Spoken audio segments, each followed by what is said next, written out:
Muy buenas, bienvenido o bienvenida de nuevo a mi canal. Mi nombre es Carlos Azaustre y puedes seguirme en Instagram en @carlosazaustre. El vídeo de hoy quiero hablar de algo que me habéis preguntado en ocasiones, que es cuál es el camino o cuál es el sendero, el path a seguir para convertirte en un desarrollador o en una desarrolladora de frontend, es decir, de lo que es la parte cliente de una aplicación o página web. Para ello voy a apoyarme en una página web que se llama roadmap.sh, que muestra ese roadmap, ese camino a seguir, qué debes aprender, qué debes estudiar, qué es más importante, qué es menos importante, para dedicarte al desarrollo frontend. Así que acompáñame y veamos de qué se trata. Vale, como digo, esta es la página web de roadmap.sh y tiene un camino dedicado, digamos, una guía paso a paso para convertirte en un frontend developer moderno, por así decirlo, ¿no? Entonces, la leyenda es esta. En morado, como ves aquí, es una recomendación personal de la persona o del equipo que está detrás de esta página web. En verde es una opción alternativa. Cuando hay varias alternativas o varias librerías a considerar, pues digamos que la recomendación personal, la opinión o lo más estándar sería la morada, pero siempre está esa alternativa, ¿no? Que puedes tomar, que no está mal saber más, pero bueno, si tienes poco tiempo o no puedes dedicar tantos recursos a aprender todo, pues siempre ves por lo morado. En gris, pues está en el roadmap. Si tienes tiempo, échale un vistazo. No es estricto, quiere decir que si no lo aprendes ya no valgas, pero bueno, pues está ahí, ¿no? Y luego en gris sin ningún tic es que no se recomienda. Entonces vamos a empezar el camino del front. Primero nos recomienda saber un poco de internet, no internet de GIF de gatitos, sino internet de cómo funciona, ¿no? ¿Qué es el protocolo HTTP? ¿Cuáles son los navegadores y cómo funcionan? ¿Qué es un DNS? ¿Qué es un nombre de dominio? ¿Qué es un hosting? Básicamente esto es fundamental, porque al final tu aplicación web realiza comunicaciones HTTP, ya sea a una API REST, a otro servicio, utilizas nombres de dominios, necesitas un hosting. Son palabras o son tecnologías que se deberían de tener en cuenta. Una vez tienes ese básico que te sirve tanto para frontend como para backend como para cualquier cosa hoy en día, ya empezamos por las tecnologías web propiamente dichas, que son HTML, CSS y JavaScript.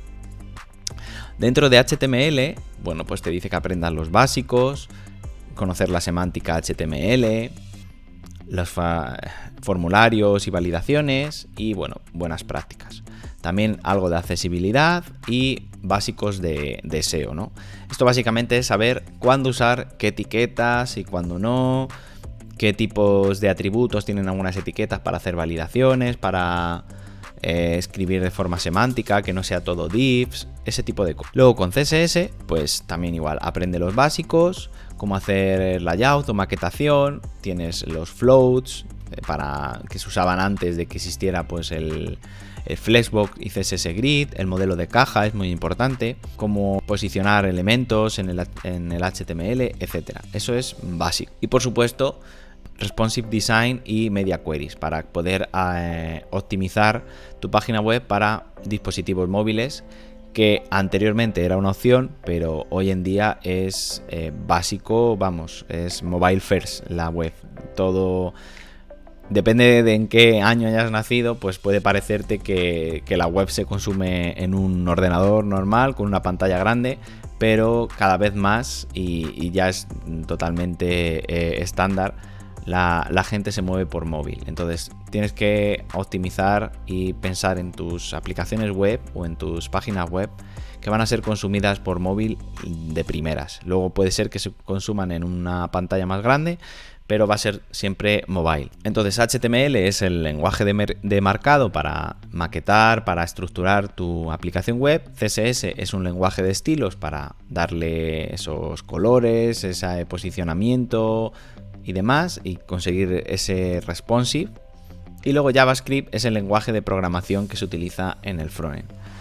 Es clave que si te vas a dedicar al frontend puro, por así decirlo, no solo maquetación y diseño, que aprendas JavaScript bien.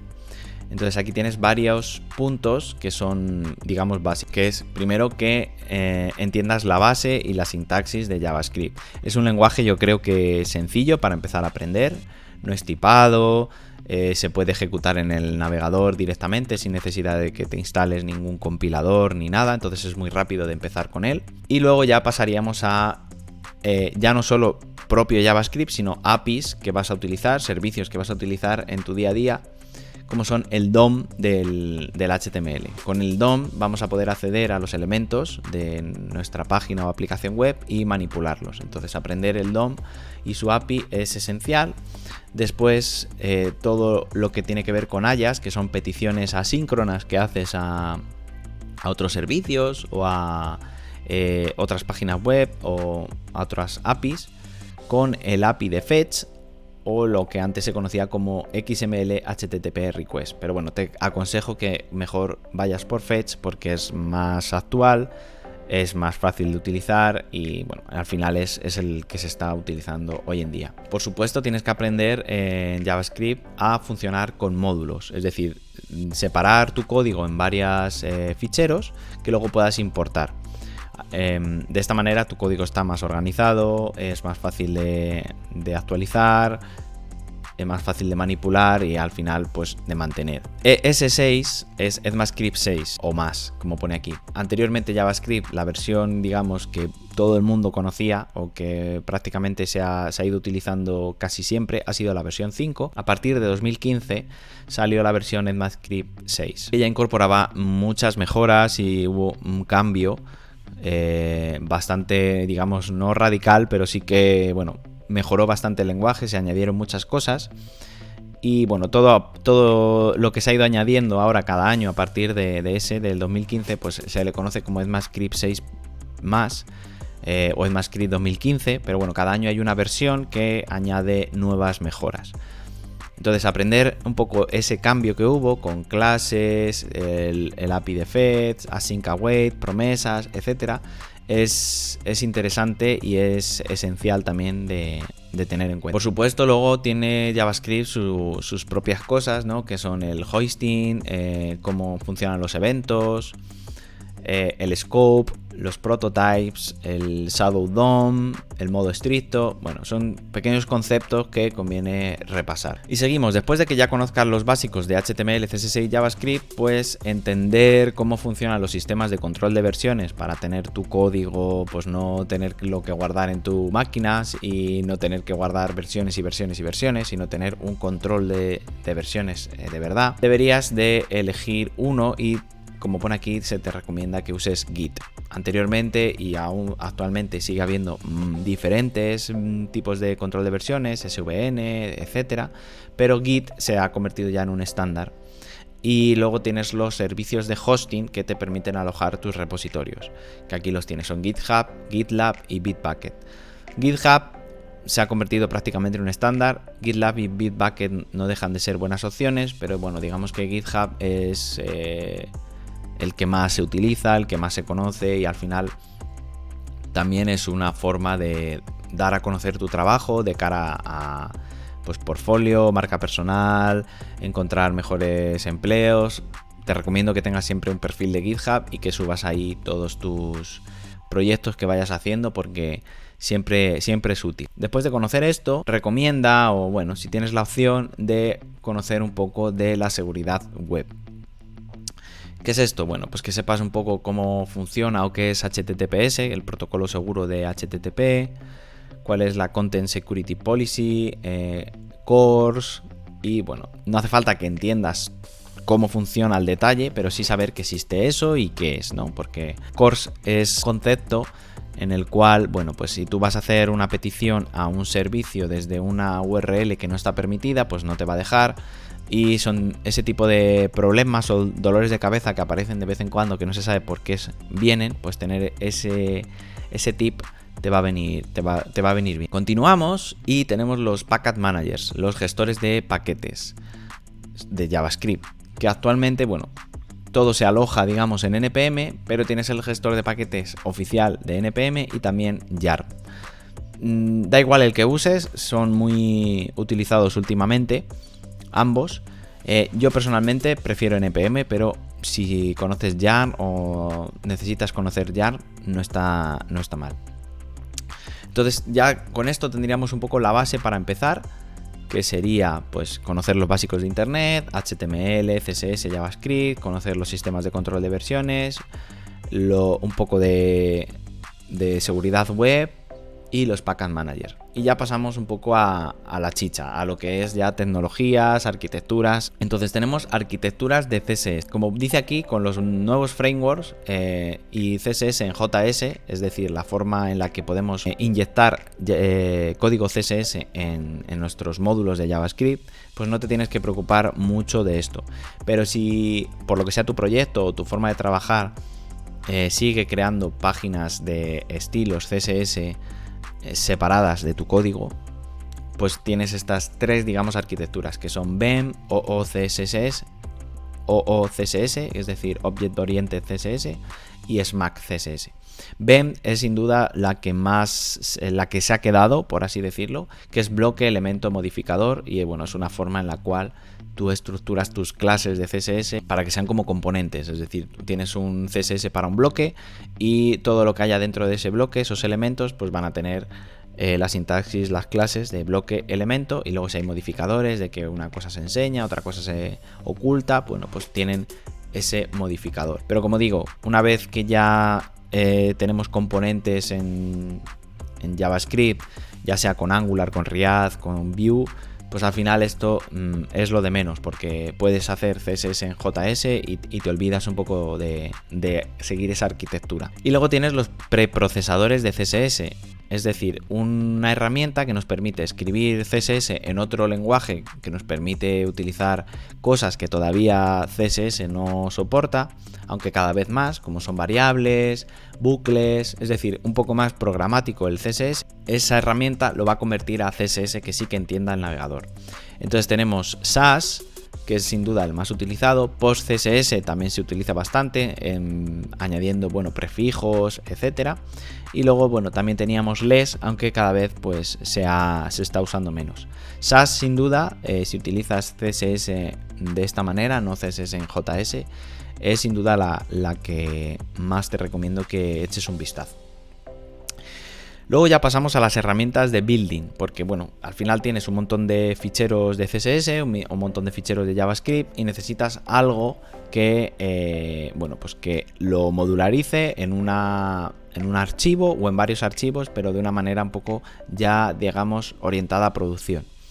Entonces, ¿qué runners o qué gestores de tareas tenemos para eso? Puedes utilizar los NPM scripts, que sin duda es lo que más se está utilizando hoy en día, y que estos scripts llamen a otras herramientas, o Gulp, que se estaba usando hasta hace bien poco. Después tienes linters, que son herramientas que te permiten lintar tu código, es decir, formatearlo de manera que siga unas determinadas normas de estilo, para que todo el equipo que trabaje en el código pues siga esas mismas normas, y al final pues no haya en unos ficheros haya una tabulación, en otro otra, en unos ficheros se utiliza punto y coma, en otros no. Pues seguir un poco una norma de estilo general que tú puedes adaptar pero para al menos seguir la misma. Entonces tenemos Prettier, que está muy bien, te indenta el código, digamos, automáticamente. Slim, que te permite añadir ciertas normas para que te aparezca un error o un warning en la consola o en el editor cuando falte algo que has definido. O estándar JS, que también está ahí. Siguiendo con las build tools, como he dicho, tienes los gestores de tareas o los que corren esas tareas, pero luego tienes los module bundles, que son los que lo que hacen lo que te he comentado, de modularizar tu código que tenías en varios ficheros, pues no solo en uno, sino siguiendo determinadas técnicas puedes dividirlo en varios dependiendo de cuándo se necesite llamar a ese código en tu aplicación web, pero sí que necesitas algo que gestione todo eso. Por supuesto, el estándar y el que más se utiliza hoy en día es Webpack, pero no deja de haber cada vez más alternativas que son interesantes de echar un vistazo si tienes tiempo, como es Rollup o Parcel sobre todo. Pero digamos que Webpack es el que vas a tener al día de hoy y el que más comunidad tiene hoy en día. Después de saber esto, conocer ya la arquitectura CSS y las herramientas, pasamos a elegir un framework, que esta es el gran dilema de qué hacer, qué elegir. Lo primero que te digo es que cualquiera de los 3 que aparecen aquí son perfectamente válidos, ninguno es mejor ni ninguno es peor. En algunos se hacen las cosas de una forma, en otros de otra, en otros se parece mucho a otro. Entonces, ¿cuál es la decisión que debes tomar? Pues depende, como siempre. Depende del trabajo al que vayas a aplicar, pues ya usarán una tecnología concreta, entonces pues no habrá otra más que usar esa tecnología. No por usar una hay que migrar necesariamente a otra. Si no es muy antiguo, digamos, la versión que estás utilizando y ves que hay algunos fallos o cosas que no se pueden aplicar, pues sí que es posible que se necesite migrar de uno a otro, pero ya no es lo más común. Entonces, ¿cuál de los 3 te recomiendo? Pues el que pone aquí en el roadmap, que es Riad. ¿Y por qué Riad? Porque ya prácticamente se ha convertido en un estándar dentro de lo que es las startups, las empresas de producto, y cada vez es más estable y tiene bastante comunidad. Entonces eso es al final lo que necesitas, porque si lo usa mucha gente, hay cada vez más documentación, hay cada vez más recursos, y cualquier problema que tengas, pues vas a buscarlo y hay alguien que ya pues lo ha solucionado o ha sacado una librería que te lo permite, etcétera. Entonces te recomiendo Riad. Riad, además, digamos que tiene una curva de aprendizaje un poco dura, ya cada vez menos. Al principio era más complicado, pero digamos que ahora si entras con Riad es fácil de aprender. Y eso te va a permitir luego pasar a otro, por ejemplo, como Vue, que su curva de aprendizaje es más ligera. Angular es más digamos que de estos 3, el que realmente es un framework es Angular, porque sí que te estructura el código ya de una manera, los servicios y librerías que tienes que utilizar ya los tiene este framework definido, entonces no te puedes salir mucho de ahí. En cambio, Riad es una librería, solo se dedica a lo que es crear interfaces, crear componentes. Pero sí que han salido cada vez más librerías que se apoyan en Riad y otras que son agnósticas al framework que tú puedes implementar. Entonces, en Angular tú tienes que usar el router de Angular, básicamente, pero en Riad puedes usar Riad Router, puedes usar Booter, puedes usar Riad's Router. Es decir, puedes usar o crear tu propio sistema de routing en el cliente. Nada te lo impide. Entonces eso da bastante libertad. Sí que es verdad que al final, bueno, pues la gente y la comunidad usa más o menos las mismas librerías y te quedas un poco en lo mismo. Y Vue, pues igual que Riad, es una librería también que se encarga de la vista, pero bueno, pues tiene su ecosistema, por así decirlo. Y digamos que, bueno, pues las cosas que haces en Vue, a lo mejor las librerías que utilizas en Vue no tienes por qué utilizarlas también en Riad. Pero bueno, no te quiero liar mucho. Simplemente ¿qué framework elegirías? Si no sabes por dónde tirar, yo te recomendaría Riad. Además, Riad es el que más utiliza JavaScript, por así decirlo, ¿no? Porque todo se hace con JavaScript. En Vue y en Angular usas templates para maquetar el contenido, y en Riad todo se hace con JavaScript. Como digo, yo te recomiendo Riad, pero no deja de ser útil el resto de frameworks o librerías. Y después, bueno, tienes librerías adicionales que forman una arquitectura. Yo esto lo actualizaría un poco a día de hoy, porque Riad, bueno, te recomienda que conozcas Redux, que no está mal saber un poco el concepto de dónde viene, para la gestión, digamos, del estado global de la aplicación, porque al final, bueno, pues tu aplicación tiene un estado de forma global. Es verdad que cada componente pues tendrá su propio estado, pero de forma global siempre va a haber un estado, y gestionarlo para todos los componentes puede ser complicado si no usas una librería de este tipo. Entonces, Redux está bien conocerlo, aunque ahora en Riad, bueno, con el tema de los hooks, pues la verdad es que está cada vez más quitándose del medio a Redux y puedes usarlo todo con Riad. Entonces, no está de más conocerlo. Y luego, bueno, otra que había alternativa que yo personalmente no he trabajado con ella es MobX. Luego Angular, aunque Redux es agnóstico y lo podrías utilizar con Vue o con Angular, Angular sí que tira más hasta esta librería que se llama RxJS y tiene su propia librería, digamos, asociada a Angular, que es NGRX. Aquí esto se me escapa un poco de lo que es mi campo, porque ya digo, Angular no llevo mucho tiempo sin trabajar con él, y desde que cambió de las versiones 1 a la 2 y posteriores, pues no he trabajado con ello y no he trabajado con RxJS. Pero digamos que si te vas a tirar por Angular, es conveniente que conozcas estos conceptos. Y de igual manera con Vue, tiene Vuex, que digamos que es el Redux de Vue. En mi opinión, más sencillo de utilizar y más rápido de comprender que Redux. Pero igualmente, si quieres usar Redux en Vue, lo puedes hacer.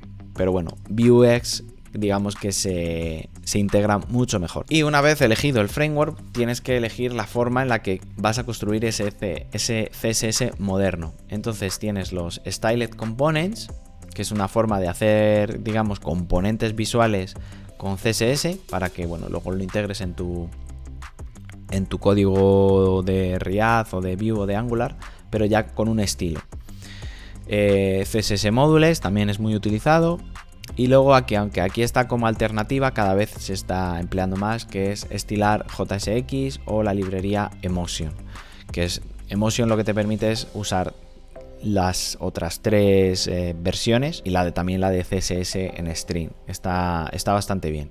Luego pasamos a los Web Components o Web Components, nunca sé decir bien esta palabra, que es un estándar de la plataforma de web, y que, bueno, pues muchos frameworks ya como Angular y Vue permiten crear Web Components.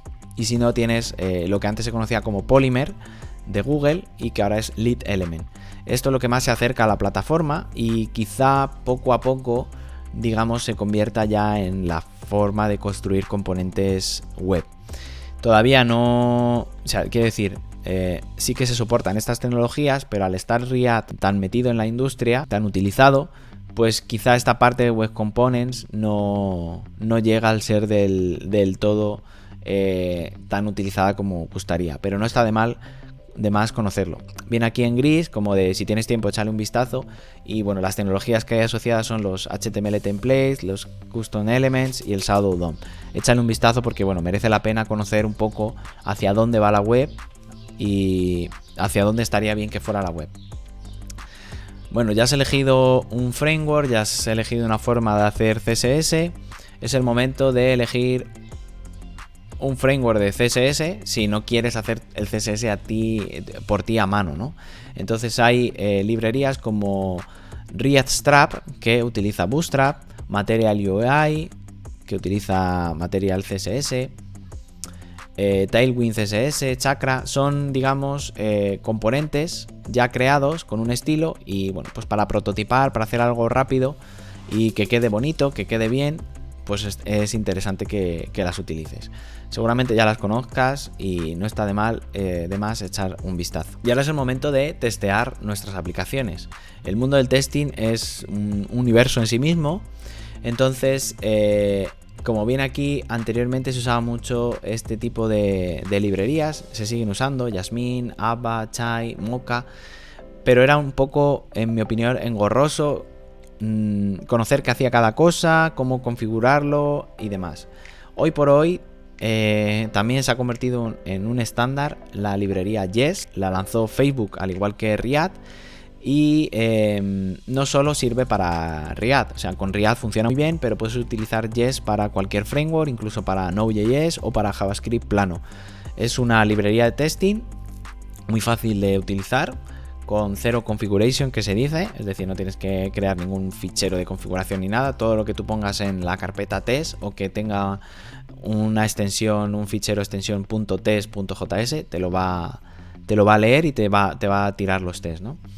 También tienes React Testing Library y luego otro tipo de testing que es Cypress para end-to-end. Te testea todo el comportamiento de la aplicación, digamos como si fuera una persona que está navegando por la web y clicando los botones, moviéndose, etcétera. Pues eso te lo puedes programar con Cypress y te va a decir si falla o no falla.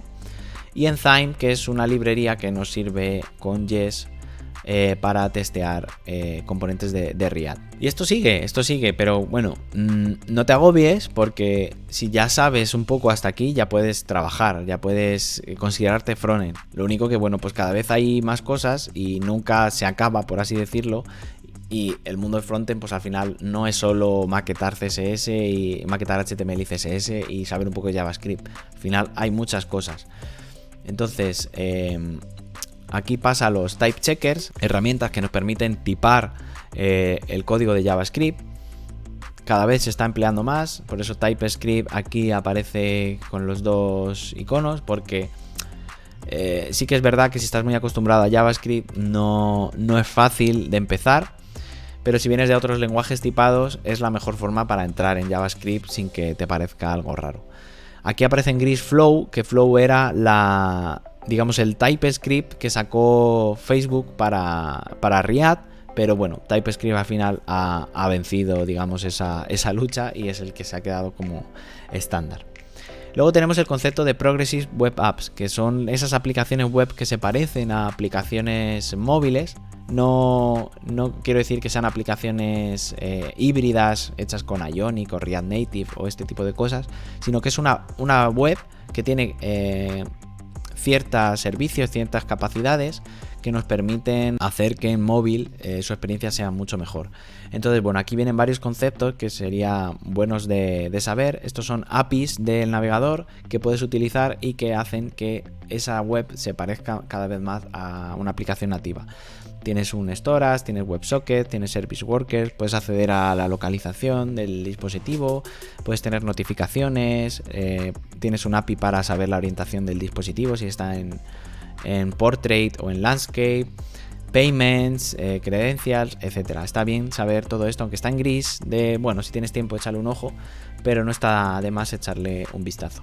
Y luego, pues diferentes formas o arquitecturas o herramientas que es bueno que conozcas, como son el patrón Purple, el modelo Rail, métricas de performance, ver qué es lo que está haciendo que tu aplicación vaya más lenta, usar Lighthouse de Chrome, usar las DevTools. Esto, bueno, aunque aquí está gris, yo creo que Lighthouse y sobre todo las DevTools debería estar en morado, porque conocer las DevTools es esencial el día de hoy. Luego tenemos el Server-Side Rendering, que es pues para que tu aplicación al final no sea una simple SPA, que todo el código es generado por JavaScript, sino que tenga esa parte que es renderizada desde el servidor para mejorar la velocidad, para mejorar el SEO.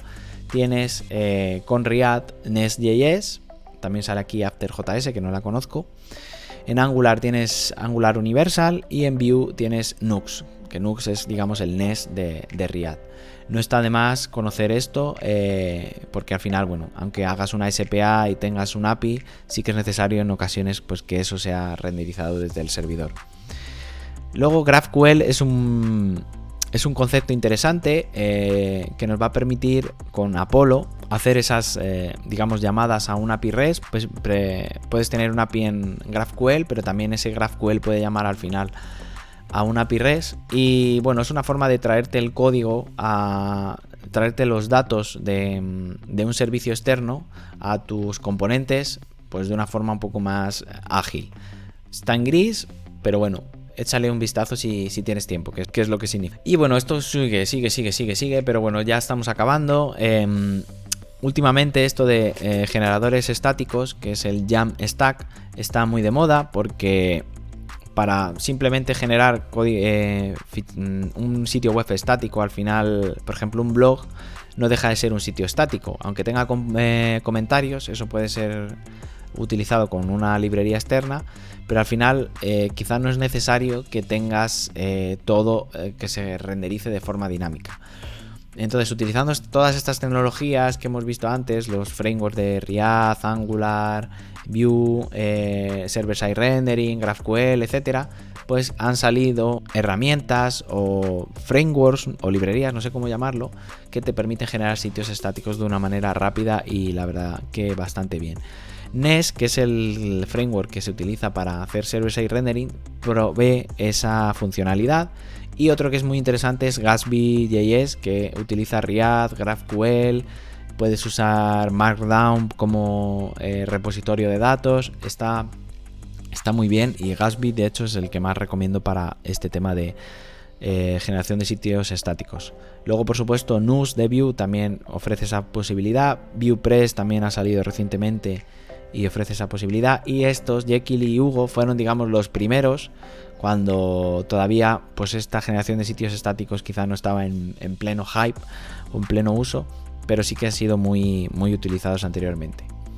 Y ya esto es simplemente, bueno, pues por si ya sabes todo, ya eres frontend en React y conoces todo y demás, y quieres seguir hacia pues más programación, otros dispositivos, puedes tirar por las aplicaciones mobile utilizando React Native, que si ya conoces React, pues básicamente es un paso más, no tienes que hacer mucha reconversión.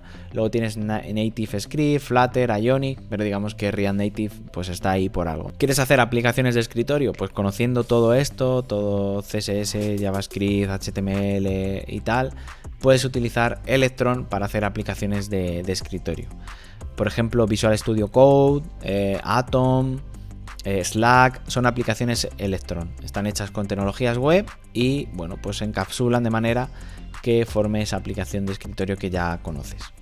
Y ya, bueno, pasamos ya a lo que es la siguiente generación, que es WebAssembly, y por supuesto lo que pone aquí es totalmente cierto. Hay que seguir aprendiendo, siempre hay que seguir aprendiendo porque pues en su día HTML y CSS y JavaScript nos servían de sobra para hacer una aplicación web, pero sí que es cierto que, bueno, pues las cosas se van complicando, la tecnología va demandando otros conocimientos y bueno, la suerte es que todo esto lo puedes encontrar en internet, ya sea en artículos, en videotutoriales, en cursos, y formarse nunca está de más.